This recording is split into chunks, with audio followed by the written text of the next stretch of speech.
Okay, so that showed us how the DNA replicates itself and results in two new molecules. Um, One of each is going to end up in each daughter cell. Now we're going to talk about cell division. Once we've got two copies of the DNA, we're moving from interphase over into cell division. And this is definitely necessary for body growth and tissue and repair. So in order to go from a newborn baby to an adult, we have a lot of growth and usually a lot of repair is needed during that period of time as well. So this is listing for us the four stages of mitosis: prophase, metaphase, anaphase, and telophase. And then towards the end of telophase, when the cytoplasm divides, that's called cytokinesis. And again, we see the cell cycle pie chart, which is showing us that for most of the time the cell is in interphase, but then it can enter into mitosis.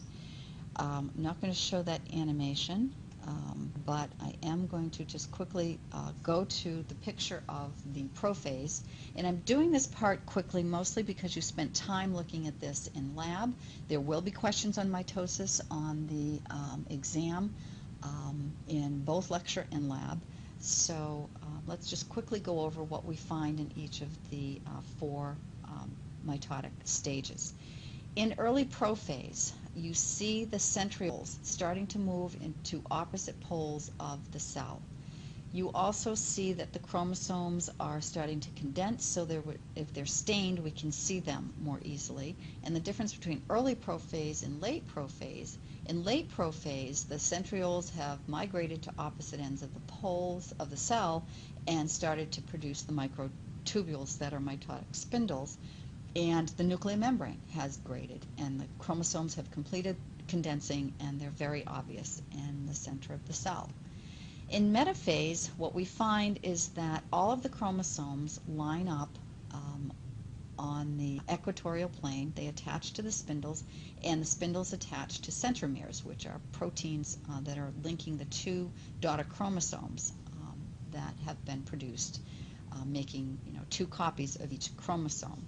Then what happens in anaphase is the spindles start to shorten, and they break the chromosomes apart into two sister chromosomes, or chromatids, and one of each goes to each pole of the cell, and eventually that's going to become two daughter cells. So the daughter chromosomes, one set of daughter chromosomes moves into one side of the cell, and the other moves into the other side of the cell. And then in telophase, what happens is the chromosomes are now in each pole of the two eventual daughter cells. The nuclear membrane starts to reappear around the chromosomes. Each cell ended up with its own set of centrioles or centrioles. And what happens towards the end of telophase is you will see the emergence of new plasma membrane material. A cleavage furrow starts to form on either side, and eventually these two cells will divide and form daughter cells. So that is mitosis. There are some controls on cell division. There are go signals and there are stop signals. And the factors that contribute to these signals, or these chemicals, are growth factors, hormones, cyclins, and cyclin-dependent kinases. There are also stop signals. If there are too many cells in an area and it produces contact inhibition between cells, in other words, cells are all bunched up in one place, contact inhibition is going to stop the cells from dividing. And there are also growth inhibiting factors produced by repressor genes that are produced by the cell.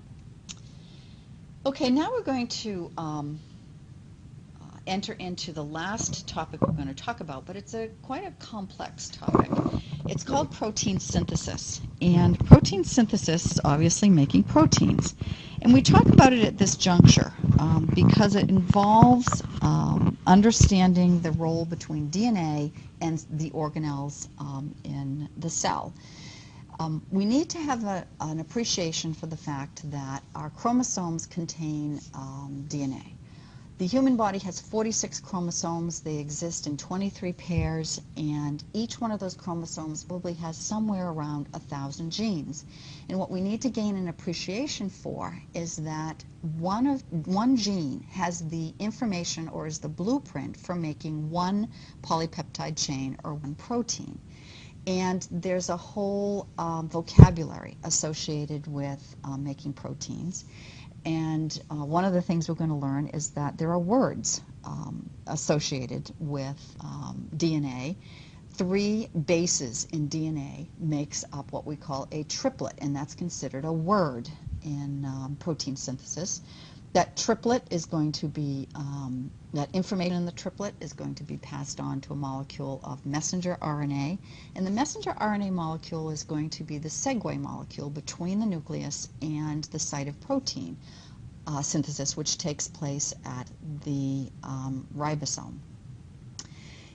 So we're going to continue our discussion of protein synthesis by looking at this overall scheme of what's going on. First of all, we can break down protein synthesis into 2 major stages. The top part of this slide has the word transcription, and what that means is the information that is in one gene of DNA is going to be passed on to, by making, basically, a molecule of messenger RNA.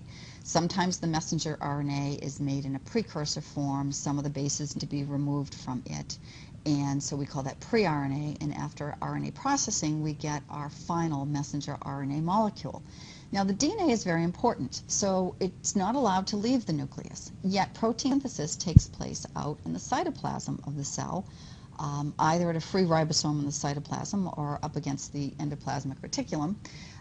In any event, we need to get the information out to the ribosome in order to make that protein, and so the way that happens is a molecule of messenger RNA is made.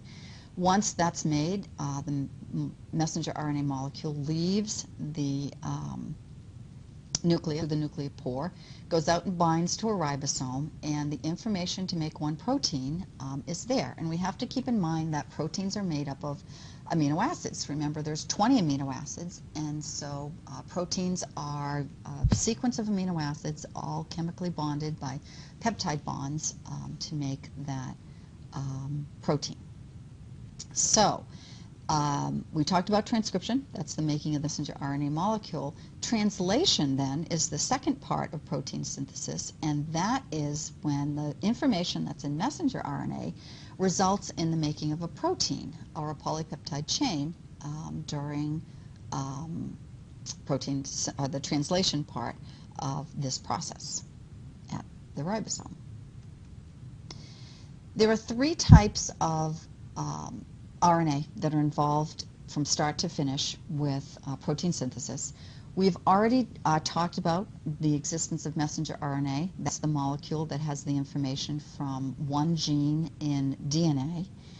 There's also ribosomal RNA. We've also talked about that. Ribosomal RNA is part of the structural part of a ribosome. So ribosomes are made up of ribosomal protein and ribosomal RNA.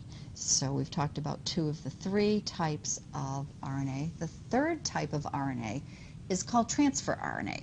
Now transfer RNA has a kind of a funky hairpin type of structure, and its role is to carry amino acids to the site of protein synthesis. And one end of the molecule is carrying the amino acid. The other end has this area called an anticodon area. And once we look at the messenger RNA molecule, I'll point out